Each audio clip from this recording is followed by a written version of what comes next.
If you think chicken is boring, my friends, you have not tried my blackened chicken recipe. It is chicken that is seasoned up in a homemade blackening seasoning blend, and it is seared over high heat and butter until it's perfect. It's definitely one of my favorites.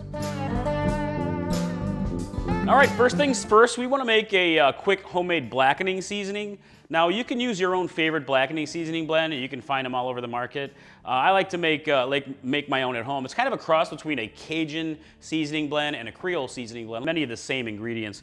I'm making a little extra here. So here I have 2 tablespoons of smoked paprika into a bowl, and I have a tablespoon of cayenne, and the cayenne is quite hot, so you can dial that back if you want to. And here is a tablespoon of granulated onion, and you can use onion powder as well. I have a teaspoon of garlic and a teaspoon of salt. You can dial that back as well if you want to. Oh, making a mess, per always. And a teaspoon of black pepper. And a half teaspoon each here. I have a half teaspoon of dried basil, deliciousness, and a half teaspoon of oregano, and a half teaspoon of dried thyme that I kind of pulverized a little bit. And you're just going to mix it all together in a bowl, just get it all mixed up. And again, you can adjust the ratios of your own blend really to your personal preference. All right, got a nice mix, quick homemade blackening seasoning, and you won't really use all of this, but you can save the leftover blackening seasoning for other applications. So now let's blacken the chicken.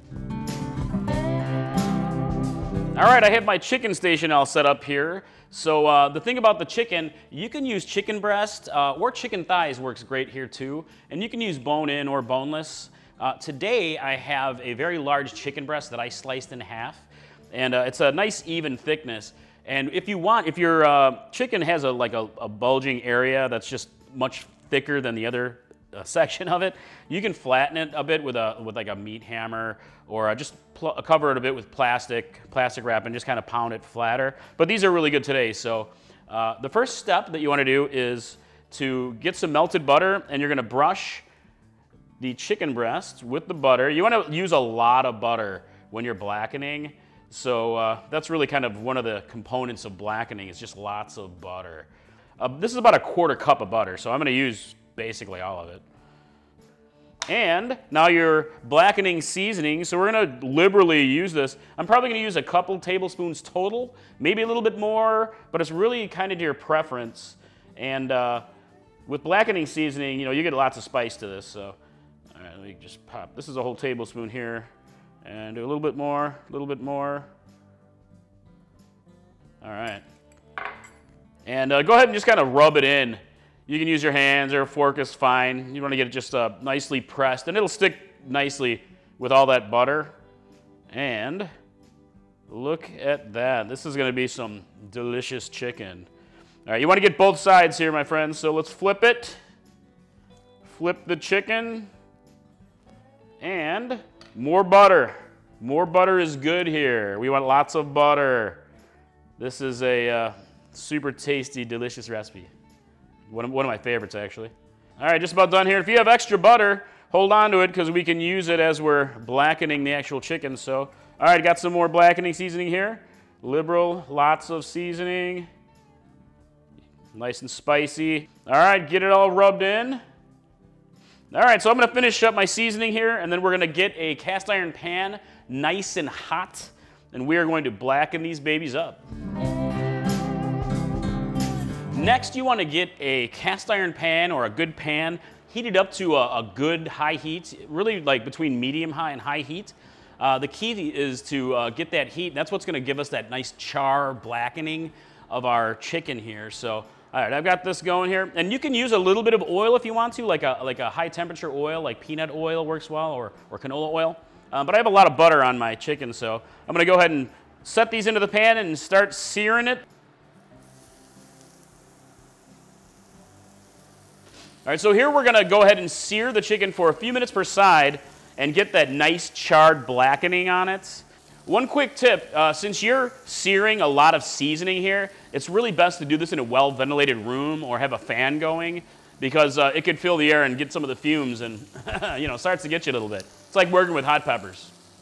I like to, with my extra butter, and just kind of brush on a little bit more, a little bit more. Lots of butter, my friends. All right, gonna do a little bit of extra seasoning here. Spice it up. All right, let's give these guys a flip here. Oh yes, look at that beautiful blackened char on there. That's what you're looking for with a good blackening recipe, because that's why it's called blackened. It's all those seasonings get charred into the skin. They're not burned, they're just like all that butter, get a beautiful color and lots of flavor there. So flip this over here. Oh yes, look at that. Gorgeousness right there, my friends, deliciousness. All right, I'm gonna keep these cooking until the internal temperature of the chicken reaches 165 degrees Fahrenheit. That's when chicken is done and ready to consume. Hey, let's talk about the heat factor, my friends. Now, you'll get a nice level of heat with a good blackening seasoning. Most of the heat really comes from the cayenne pepper. If you want to dial back the heat, just cut back on the cayenne, or you can really even omit it altogether and focus more on the paprika, which is delicious in itself. But if you're like me and you like a little bit spicier, you can add extra cayenne pepper, or even sometimes I like to slip in a little bit of a pinch of ghost powder from dehydrated ghost peppers that I grew in my garden and grind it up. Adds a nice, beautiful poppy heat. It's perfect for my spicy chili head friends. Let me get a temperature reading here. Oh, yeah, look at that. The end piece is end's done there. Let me get more on the fatty part. All right, I want to still keep going until we get 165. Ooh, it's getting close to being done, my friends. All right, chicken's done here, nice and blackened. Grab yourself a plate or a cutting board, and we're just gonna transfer them over here. Look at that, deliciousness.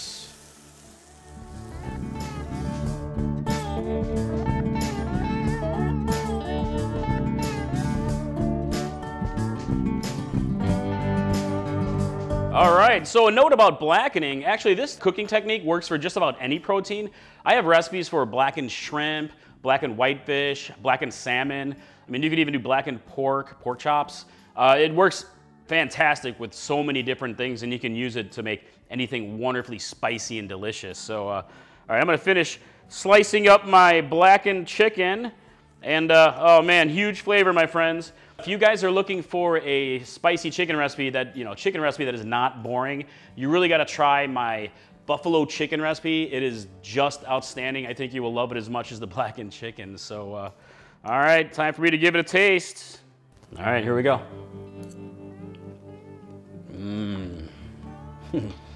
Nice and spicy. I love it.